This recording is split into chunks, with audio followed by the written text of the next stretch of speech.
Welcome, everybody, back to Bit About Crypto. I'm David James, the Job Whisperer, and what we do on this show is we explain through human interest stories on what crypto is, what blockchain is, what NFTs are, and how they're actually changing the job market. And I am, as always, accompanied by my faithful co-host, robo-recruiter Dave Hampton. Talk about it. How's it going? What have you been up to, man? Celebrated my wife's birthday. All right. Yeah, every year. You celebrated that birthday with her last year too, right? That's right. Okay. That's right. Okay, yeah. Just a popular theme every year with you. Yeah, yeah. So the show, Bit About Crypto, what we are is we are a recruiting firm, blockchain recruiters, and we aggregate candidates in the blockchain space, NFT, blockchain developers, community managers, portfolio managers, art appraisers now, all this kind of stuff. And so if you are a candidate, right, or you're somebody who has a passion for the blockchain space and you want to work in it, then you need to find me. I'm at the BTC Recruiter. That's how you find David James, at the BTC Recruiter. Or if you want to go old school and send a resume and a cover letter about what your heart desires in the crypto space, then you should email me at davidj@blockchainrecruiters.net. So if you actually have a real cool project and you need some really, really good people, then you need to call us. And so you all out there in the universe, in the ethos, in the metasphere, you know who you are, and you know that you just got funded and you can't find the people. And I would rather light a candle and curse your darkness because we have them, don't we, David? Yes, we do. So anyhow, moving on, we talk in general concepts about things. And it's funny because I had a concept that I was thinking about this week. And if everything continues to depreciate like stocks and real estates, right, and it goes down by 30%, I'm saying that if stocks and real estate go down by 30%, then all that money that used to go into stocks and real estate will go into crypto, right? And if the Federal Reserve continues to print money like they are in the bubble, all that money also will go in and will probably bail out into Bitcoin, right? Don't hold me back about which crypto it's going to go to. It's Bitcoin, right? And Bitcoin will be the thing that's bigger than anything else, right? Everyone says, yeah, Bitcoin 5 million in 10 years, 50 billion or whatever it's going to be, right? And it will be the thing supreme, right? And the reason it'll be the thing supreme is because everybody believes in it. Unless something else comes out that actually could be more mass adopted and more mass accepted by the population, the 90% of the population that are disenfranchised, that were driven crypto first.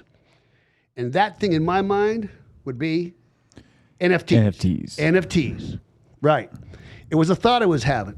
Now, when I first heard about NFTs, I was thinking to myself, yeah, I think you're better off selling than buying, because I just couldn't see it, right? But then again, when it's like Bitcoin.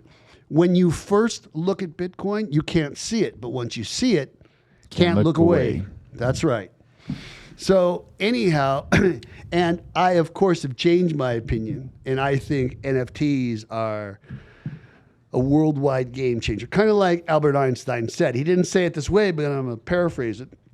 The level of thinking that got us from where we were to where we are is not going to get us from where we are to where we need to be, right? There had to be a generational change.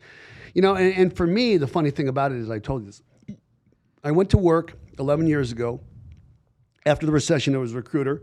And, you know, if you thought it was hard getting a job during the Great Recession, imagine how hard it was getting paid to get someone to get a job, right?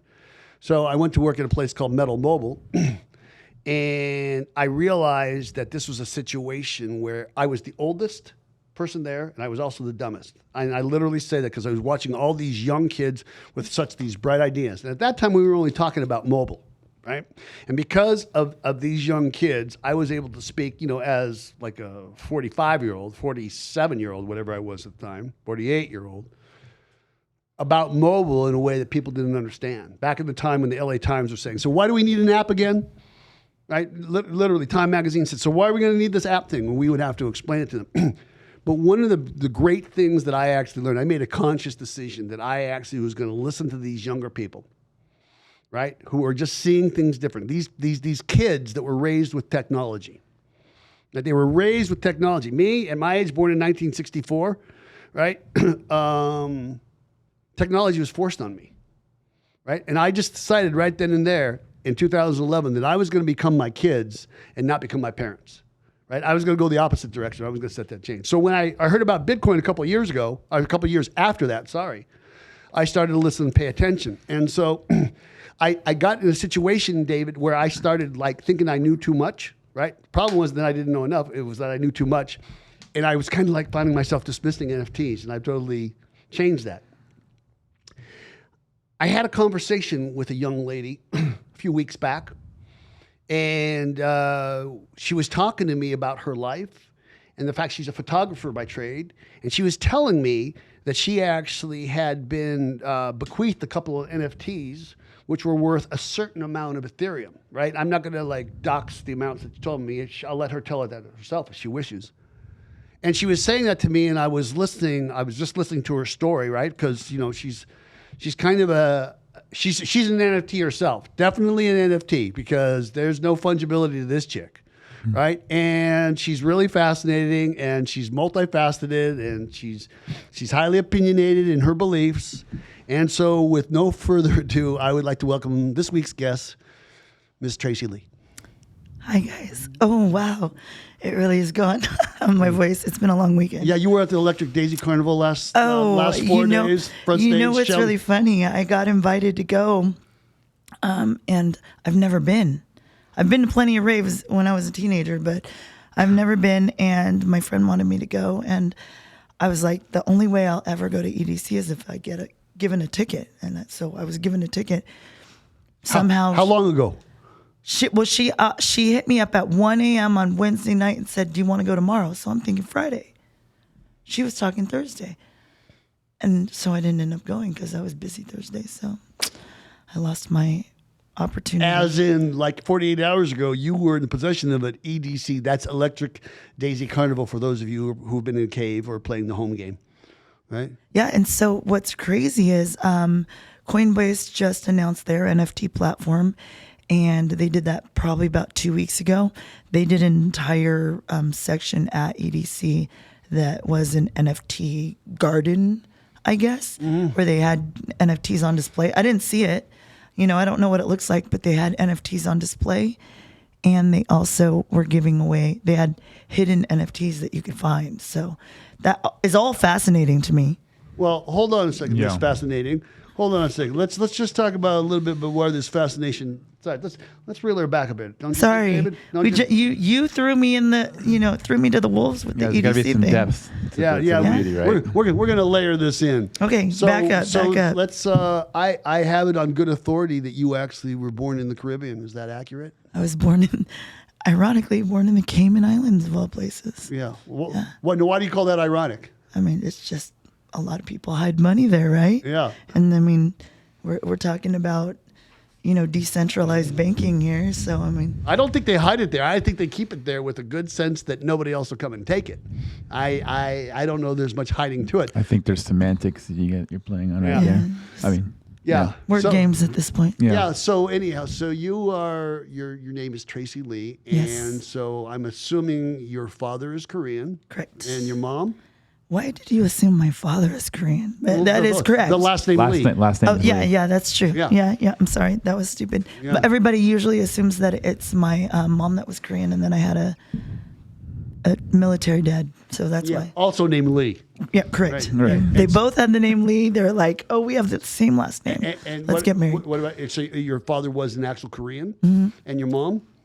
She's from Chicago. She's Hungarian and Russian, so I'm quite the mix. Yeah. And so how did they find themselves to the Cayman Islands? They met in Jamaica. My mom had, like, way before Tinder and Bumble, I don't know, she was on a trip to Jamaica, met some guy out there and ended up moving to Jamaica and teaching English out there. And then that didn't work out. And she met my dad. Maybe she was teaching him English. I have no idea. I never asked that. That's a good question. I got to ask that now. Do you have brothers and sisters? I do. I have an older brother and a younger sister.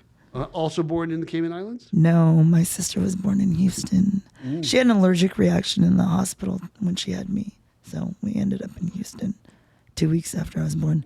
And my brother is a half brother who actually only recently in the last 5 years have gotten in touch with again. So on your mom's side? On my father's side. On your father's side? Yep. Okay. Yep. Interesting. So did you grow up in the Cayman Islands? Oh, no, we moved to No, Houston. I We moved to Houston, so- after you were born. Yep, Okay. lived in Houston and then moved to Sacramento. So Hold on a second. How long did you live in Houston? 8 years. Okay, Till I was so 8. third grade. Then you go to Sacramento? Yeah, fourth grade in Sacramento. Talk about your socioeconomics in your life in Sacramento. I was blissfully ignorant to politics. My mom was very liberal, but I just had no idea. I grew up, my mom teaching me that I can do anything the boys can. So I, was total tomboy. I mean, still am a tomboy, to tell you the truth. I just don't look like one anymore. Yeah, you do. Yeah, Do you I? do. Yeah, well, yeah. I do? Well, you, I mean, you- kinda, You like, rock that hat and that blue hair, right? the vibe. I get the Yeah, vibe. the vibe. It's I get like, the vibe, I wouldn't mess with you. Okay, that's good. Right. So go on. I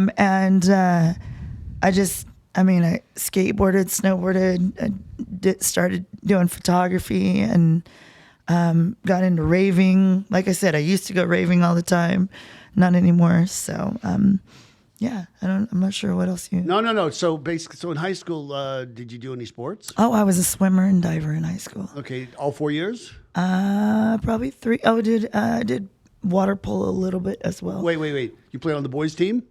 It was co-ed. Oh, it was. Okay. was co-ed, yeah. See how old I am? There was no co-ed water polo, and there's nothing. Yeah, I only did that for a little bit. My mom didn't want me to get hurt, so. And so when you graduated high school, you decide where is your mind and your energy taking you? Oh wow! I just always get involved in all different stuff. So I got involved in creating a nightlife website. And At 18?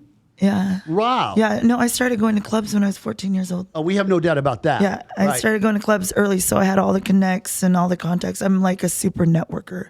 So, and I started college at 15. So I was going to a community college at age 15.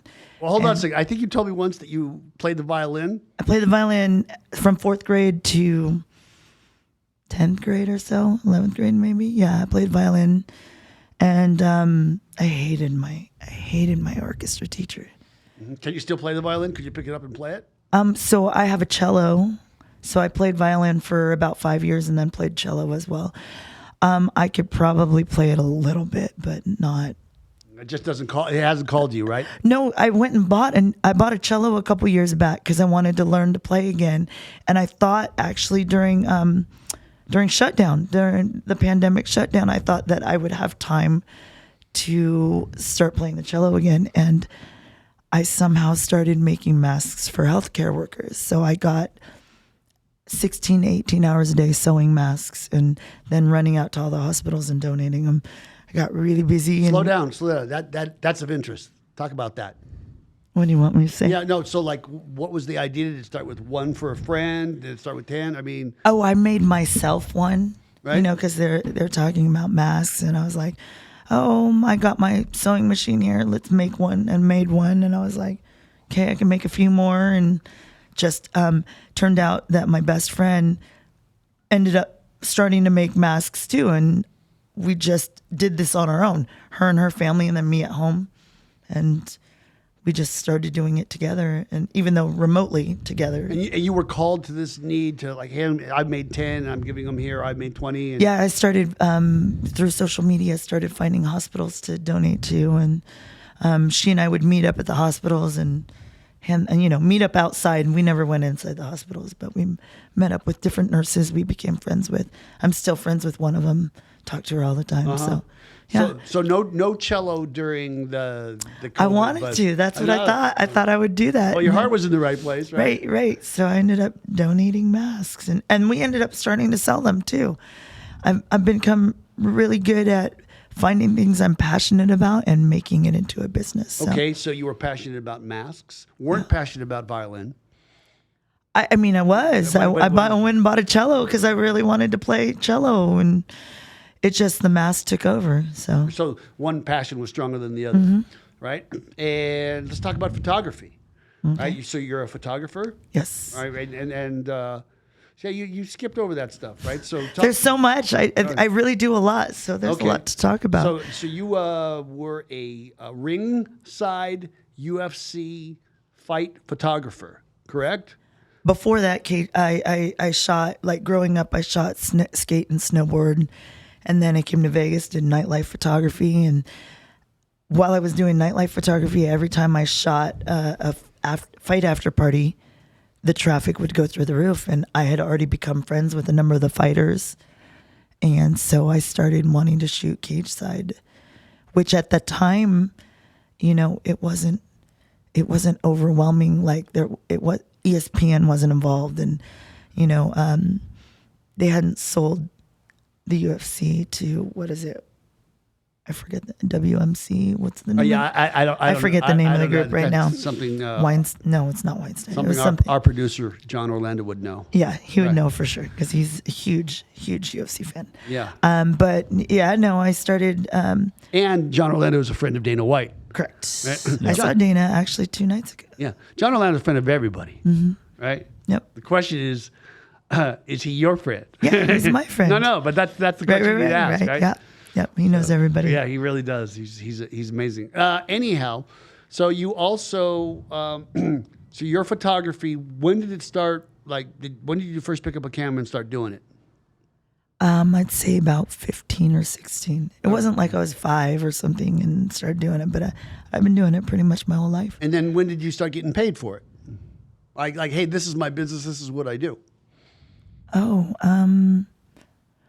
I think somewhere in the process of living here and doing nightlife. I mean, I moved out here to do my nightlife website. So I'd say, oh my God, I don't even know, 15 years ago. Wow. Something like that. So I've been doing photography and getting paid for it for quite some time. And I just create jobs for myself. I do. Right. I love it. So, I mean, same thing with NFTs. I was like, okay. I'm going to sell NFTs. You said, we're going to come back to that in a second. So you said you were ignorant to politics when you were a kid. I don't think that's the case anymore. No, not at all. Right. So what was your genesis to paying attention to the political sphere and where you? I would say that shooting firearms was a big change for me. Well, when did that start? So I started shooting firearms about 2009, but when I actually started training in 2015.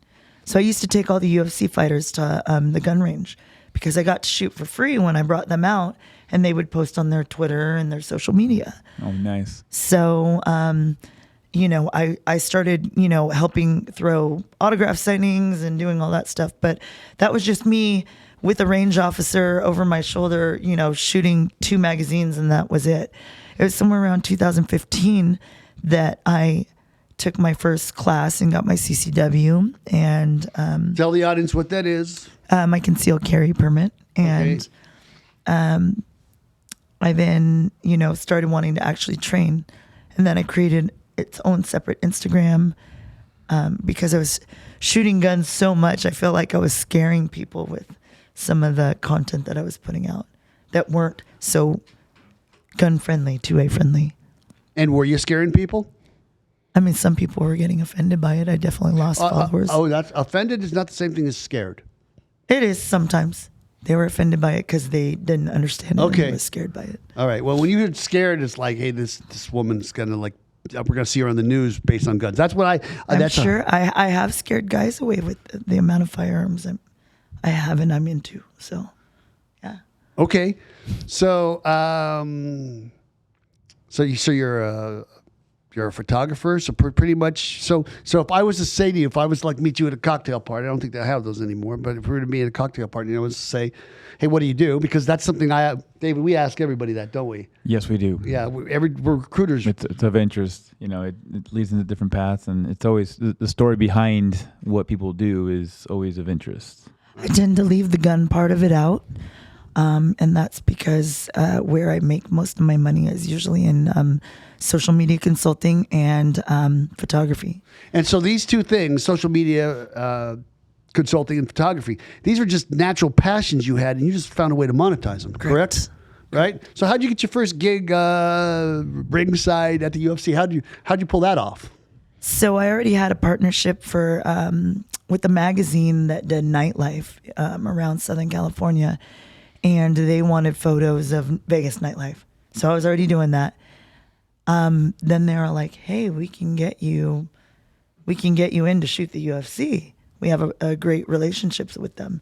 And like I said, that was before, a lot of major media had gotten involved. It was still up and coming. So I started getting press passes through that magazine. So when you actually were in there shooting photography, shooting photos, yes, shooting photos Correct. of the UFC fighters, was that you didn't get paid by the UFC at the time, correct?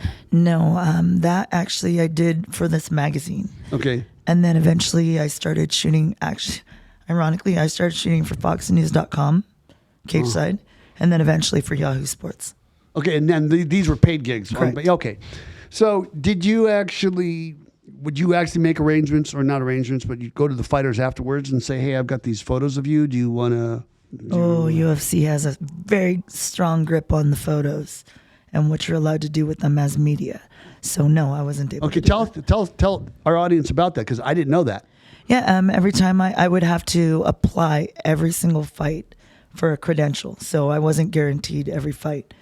So when you travel internationally, you better hope you're going to get verified on those credentials. But, and if you do something sketchy with a photo, you're done. Correct. Dana's got that steel hand that he very runs, right? strict about it. And good for him. He's protecting his brand. I get it. Right. So, I wasn't allowed to do anything with the photos except for what I was credentialed for. Yeah, so you couldn't sell them off the side, posters at the swap meet, none of that. No. None of that. And you couldn't even give them to the actual fighters, could you? No, they're not allowed to have those. Like if they take a photo that they've taken off of someone's some media website and then they start using it, they could get in trouble for that. Wow. So basically, if you Can't fight, even own their own image. Well, if you fight, UFC owns their likeness rights. Yeah, that's probably in the contract. And they signed that away. Okay. Yeah. All right. Yep. All right. That was actually a huge argument back. Tito Ortiz. Many of the fighters, Yeah. they signed their likeness rights away and they didn't realize it. Around the time when the video game happened. Yeah, well, this is important, the concept that we're talking about for where we're going in this conversation. Correct. Yeah. I've actually talked to lawyers on this having to do with NFTs. Well, before we get to the NFTs, talk about the likeness in these fighters. So they had to sign their likeness rights away in perpetuity if they went on The Ultimate Fighter or if they went on the video game. They signed those rights away, and it was a big...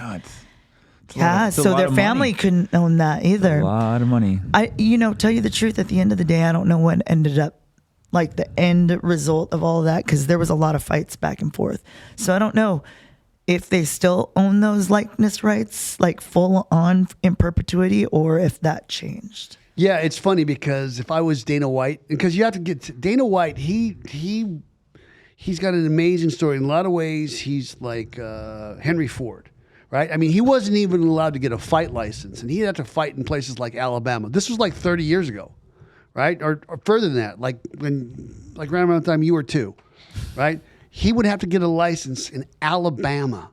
Then we'd have these fights, and you'd see them on these offbeat cable shows of these guys fighting, and it's like, that can't be illegal, and congressmen were trying to get it outlawed.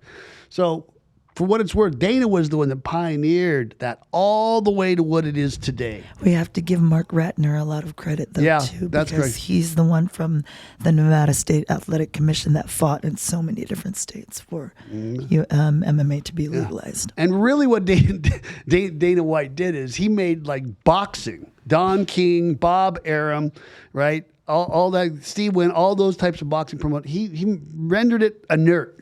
Right, because it's they still have that, right? Because it's kind of like from crypto to NFTs, they've stepped up the game. So you recently, so I'm going to ask you this question as I ask all my guests: how did crypto find you? So do you remember 2017 Christmas? Very well. Yeah. So Christmas, I was everybody, bleeding to death. everybody was talking about crypto during that time. And, I had heard about it, and I called Bitcoin fake money. I didn't understand it.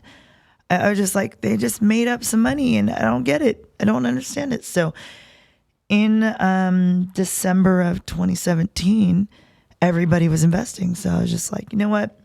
I'm going to invest, $1,000 or $1,500. So I did. I bought a bunch of, I bought Bitcoin, not a bunch. I bought a little bit. That's It's all relative, right?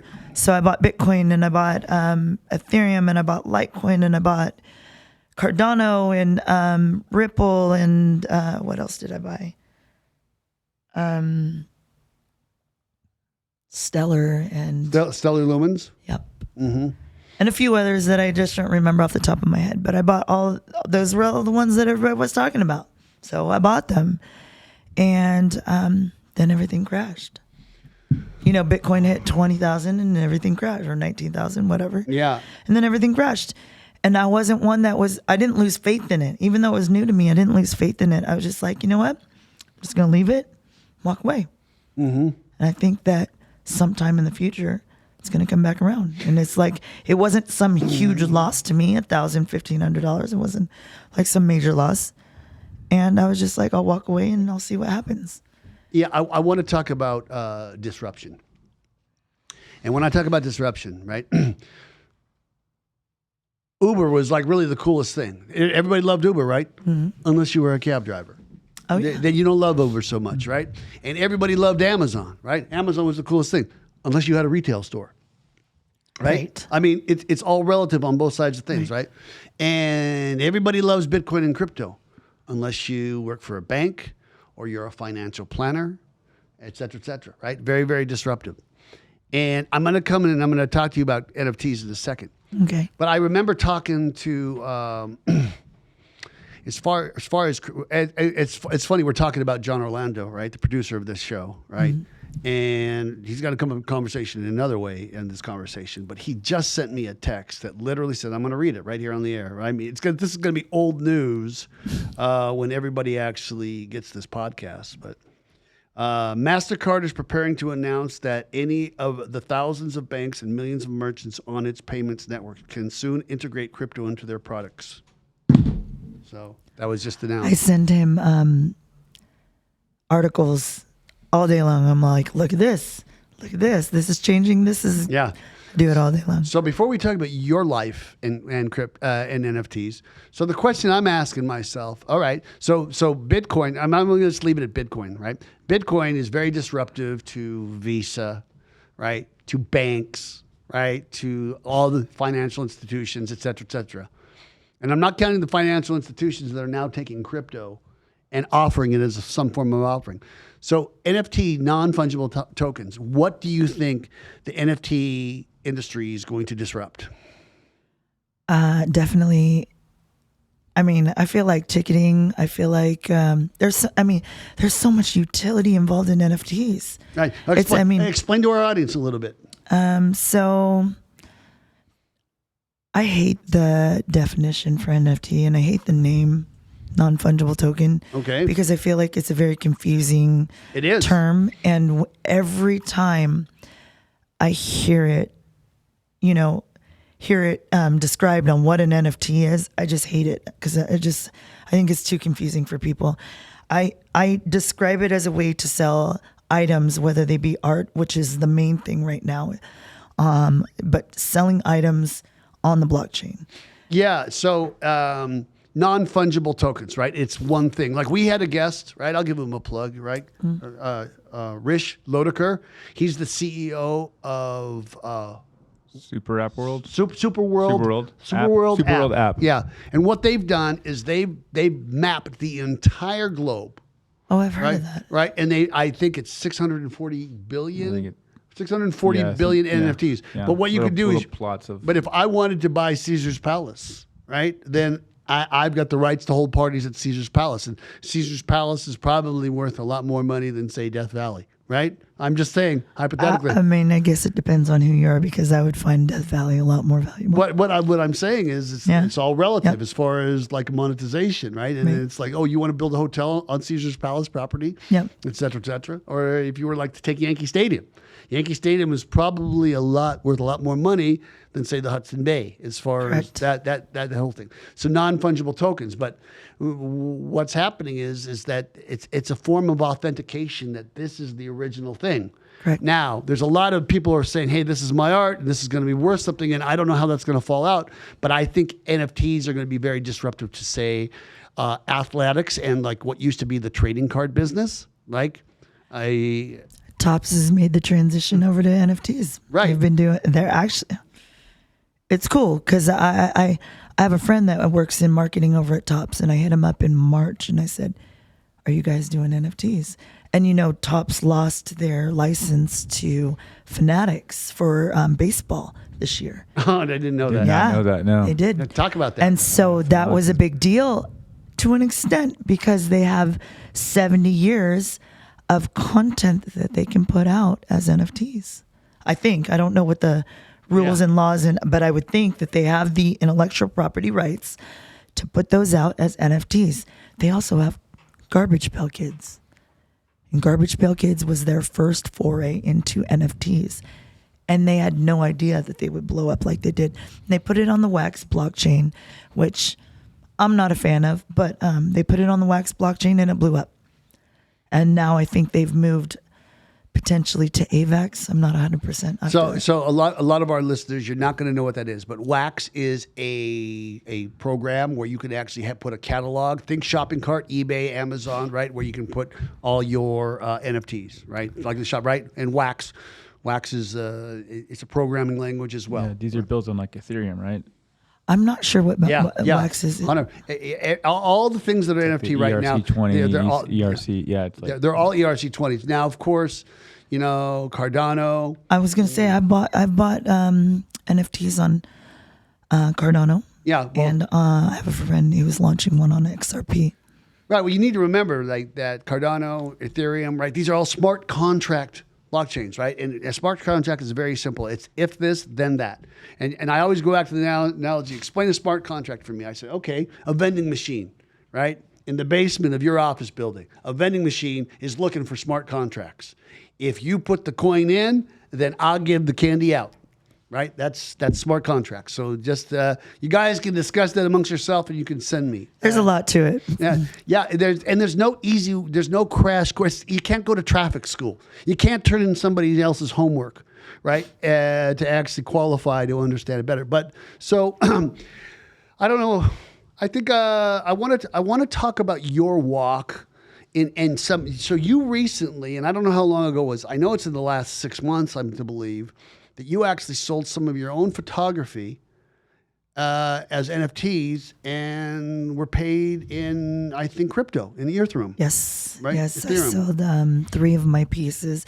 Can you back up and stock from, Yeah, I was going to do that, actually. So I found NFTs because I was back on Clubhouse. So I signed up for Clubhouse in January. It's an app where you can actually essentially do group podcasts that aren't it's visible. It's just like radio. It's blockchain based radio, right? Radio, and anyone can get on stage and talk and so on and so forth. And they can't turn you off. Yes, they can turn you off. But no, they cannot. They can't. Clubhouse is on a blockchain. I'm under the impression. Oh no, I the people running that particular room that you're in can turn you off. Oh yeah, but I'm talking about like the government can't just deplatform you. I'm under that impression. I'm not sure. I didn't know that Clubhouse was on the blockchain. I didn't know that. You know what? I might be dropping some hearsay here, so sorry, folks. I'll clean that up. That has to be confirmed. Yeah. I can neither confirm nor deny that one. Okay, so so I got on Clubhouse in January, and I was like, we have podcasts and we have Zoom and we have, Google Meets and we have ways to do these with videos. So why are we going back to radio? So I walked away from it. Then I came back in about March or April because so many people I knew of 2021. Of this year. So many people I knew were using Clubhouse, and I was like, okay, if I'm a social media consultant, I need to be where everybody is. And so I jumped back on Clubhouse.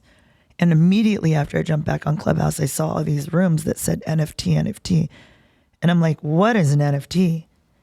And I did a Google search and I found NFTs and I'm like, oh my God, how did I never hear of these? And they've been around since 2016. How did I never hear of NFTs? So I started doing my research and I was like, I need to sell my work, because that's what I was seeing. People were taking digital work and selling it as NFTs. So you talked about your work. You talked about photography, right? Mm-hmm. And you can't keep any of the UFC stuff. No. So, and of course, if you're a photographer, you click what you see. You don't click what you're paid to see, right? So, Correct. So talk about your work. So somewhere after I was done, no longer credentialed by the UFC, I refound the outdoors. I grew up camping and hiking and doing all that with my parents. And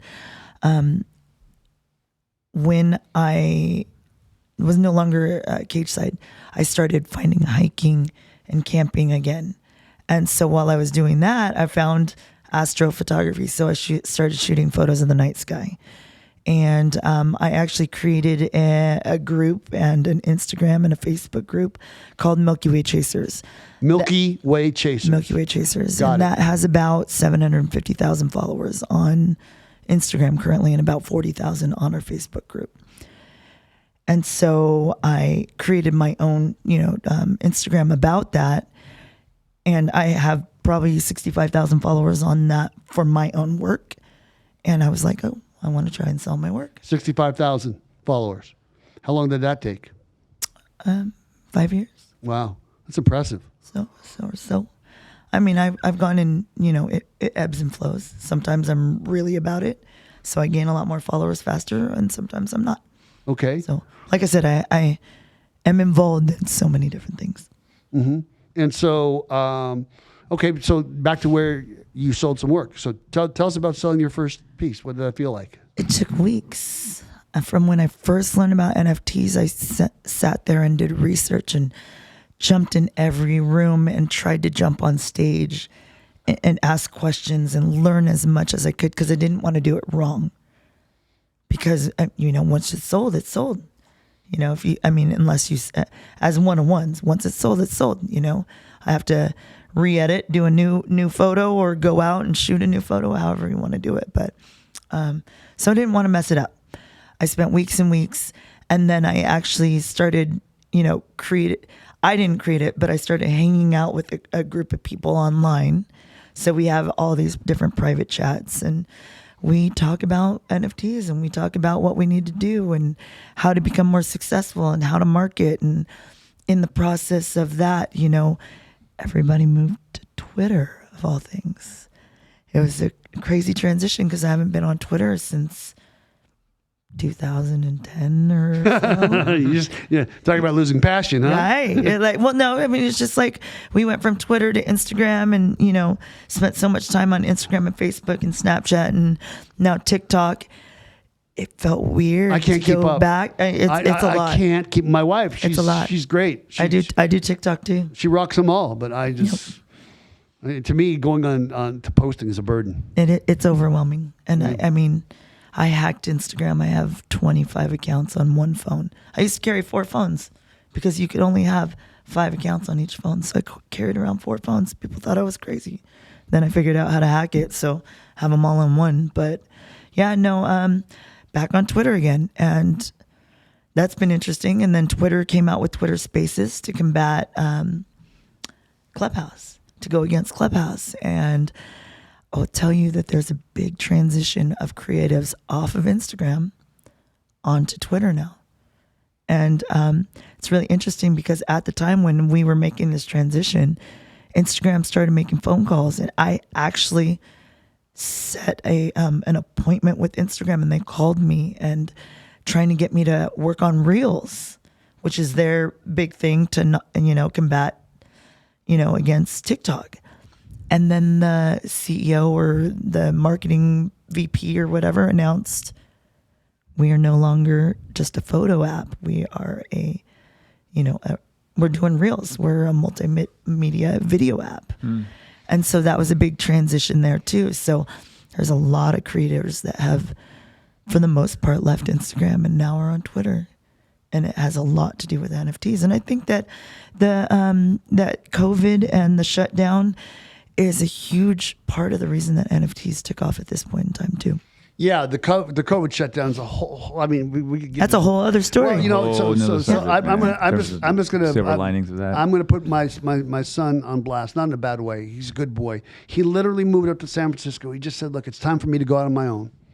And he goes up there and he moves into an apartment, a roommate. You know, he's doing the deal. He's paying rent now. He's going to school and he's working as a waiter, right? And then then COVID happened, right? And he came home, right? And the restaurant that he worked at shut down, right? And he says to me, what am I going to do? Because I mean, as his father and a guy who gets people jobs, he comes to me for that. And I said, you need to stay here until we figure out how all this is going to shake out. Yeah. And he started getting the unemployment, which I also like to label as the universal basic income. And he was balling. He had money. Now, the thing about it is my son Dylan, he is a microcosm of the entire population of the United States, right? And he was buying crypto. I mean, he was smart. He was telling me, he says, "Hey, I got some Ethereum, I got some Bitcoin. I'm also real long on Dogecoin." I said, "Okay, pump your brakes, son."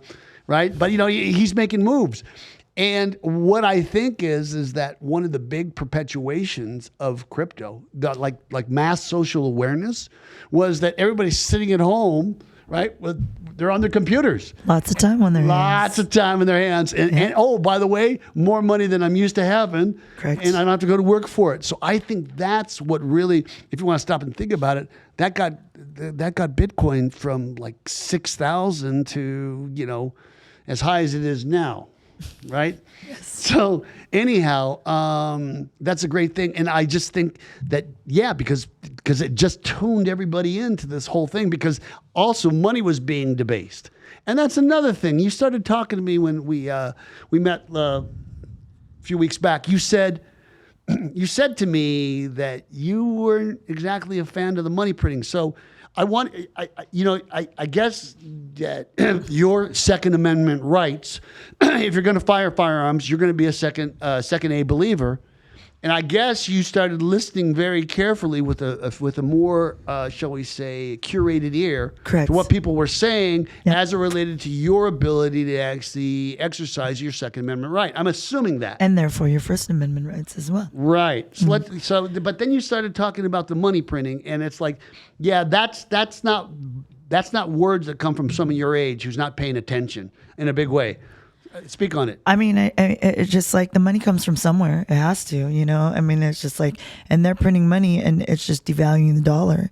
And as someone who has worked for myself for as long as I can remember, I needed to be able to, you know, look into a potential retirement plan.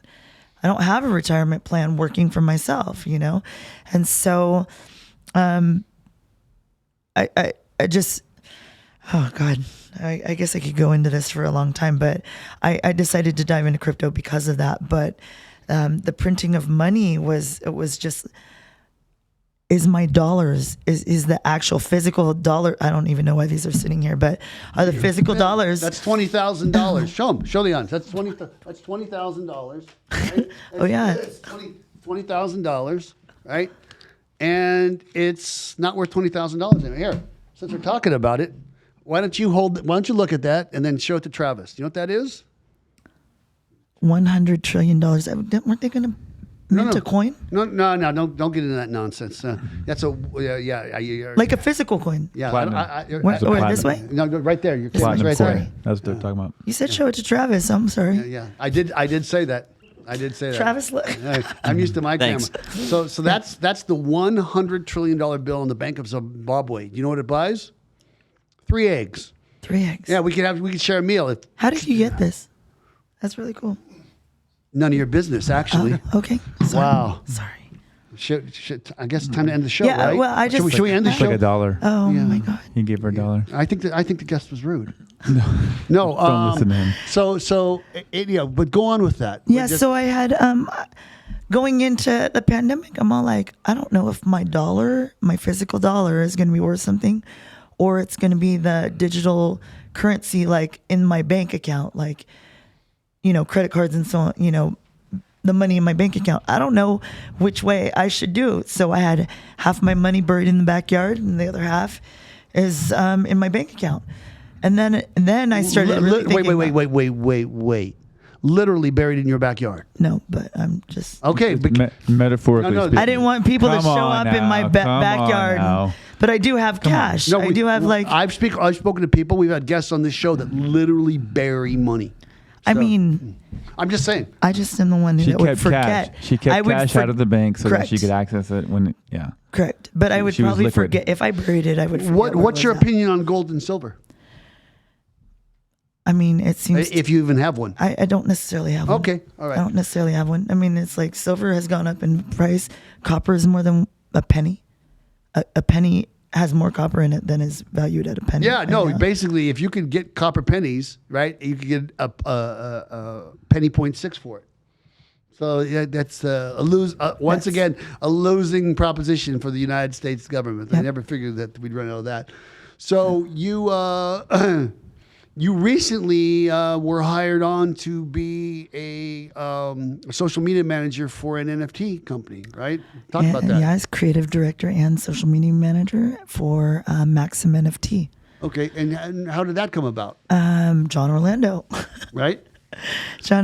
He manipulated me, actually. Are we going to use that word? I don't know. Manipulated? Yeah. John Orlando? Seems a little strong for John Orlando. I think, the guy is a strong salesman, I'm getting high from this sanitation that they did on the microphone. It's like wafting. They don't sanitize the microphone. On a second. This one I smell it like it's maybe your mic doesn't get sanitized. Hey, hold on a second. I'm getting high off it. I mean, you can blame Travis for that being dirty, okay? Somebody needs to bring order to this anarchy conversation.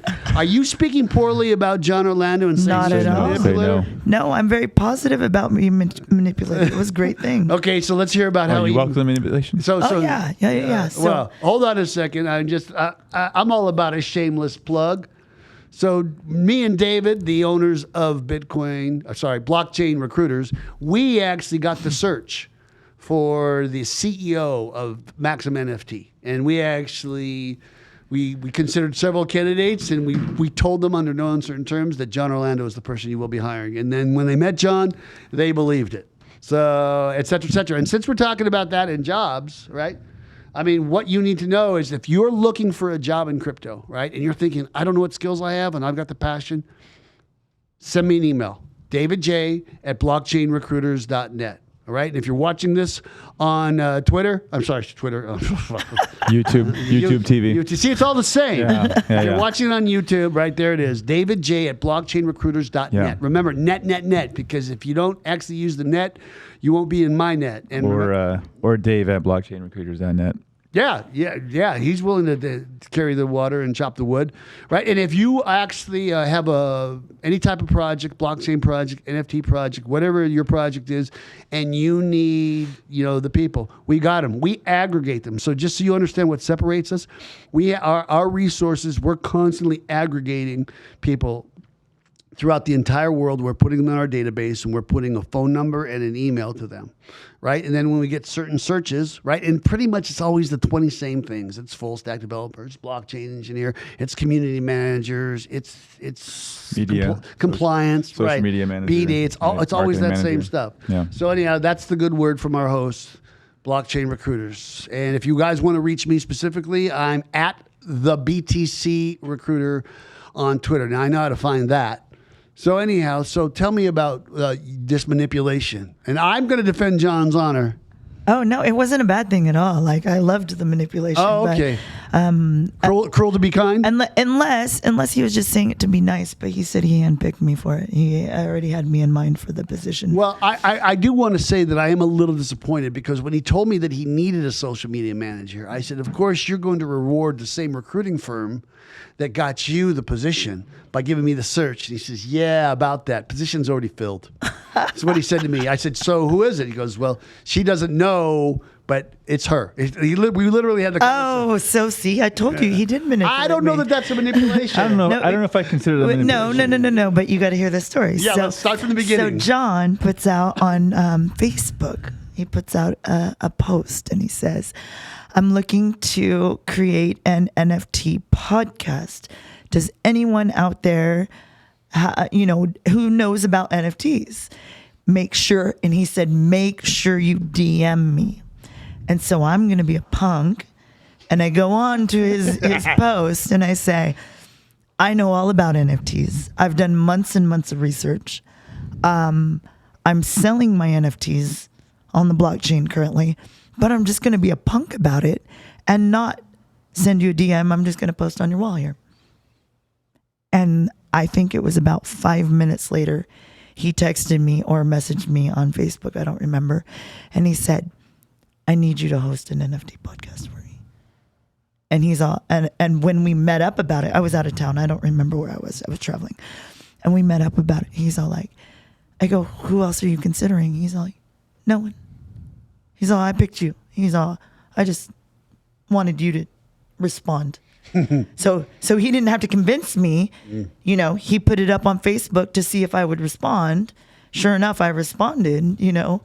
I took the bait, hook, line, and sinker, and He just needed to confirm his hunch that you were the right. correct. Right, Well, or candidate. that I would even be interested in it. He didn't have to go to me and say, "Hey, I want to convince you of this." He instead had me come to him.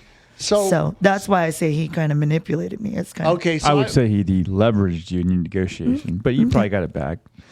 So you've said a couple things. So you are the social media director for Maxim NFTs, which John is the CEO of, right?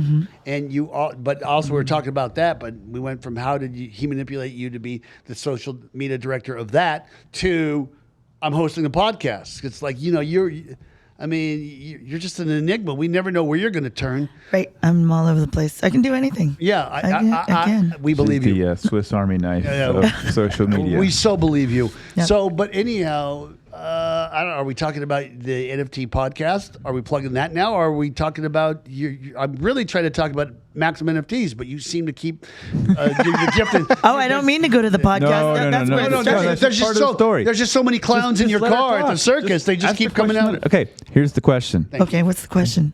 Yeah, co-host. How did you get into NFTs with Maxim NFT? Let's go there. What are you doing for that? Okay, so after we met to discuss, because he just was wanting a podcast host. And then we sat down and we had a conversation, and I think he realized how much and how involved I am in NFTs.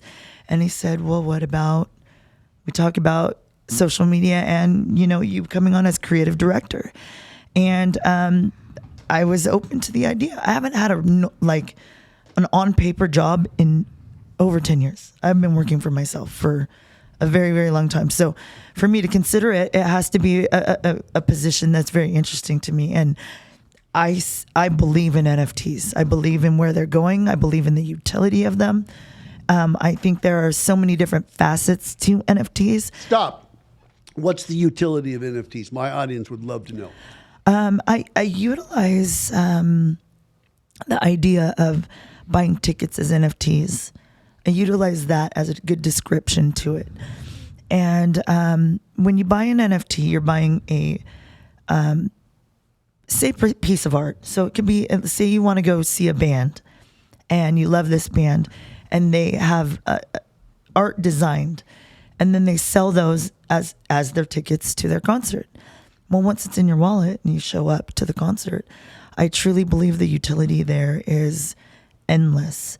Because not only that night at the concert can they decide to upgrade seats to winners directly. Hey, check your wallet. See if you've been upgraded. And then they can do any number of giveaways like that. And then after the fact, oh, you came on tour. You followed us like you followed the Grateful Dead. You went to over 10 of our concerts and you have those in your wallet to prove it. Now you are... you get this meet and greet at the next concert you go you're to. A super fan kind of thing. Yeah. Correct. there's so many different That's ways. such a cool analogy, the way you just explained There's it. so many different ways to add utility to NFTs that I it blows my mind, and I come up like- with great ideas all the time for it. Like, Just ask you.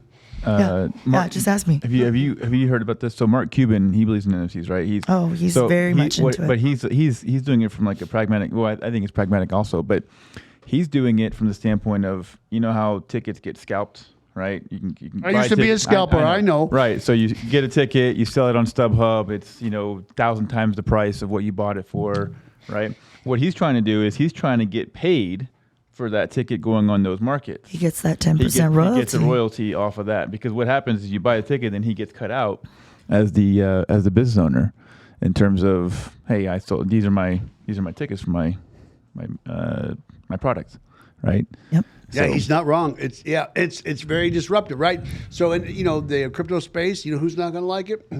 Like I said, the federal bank, right? The Treasury, politicians. Hold on a second.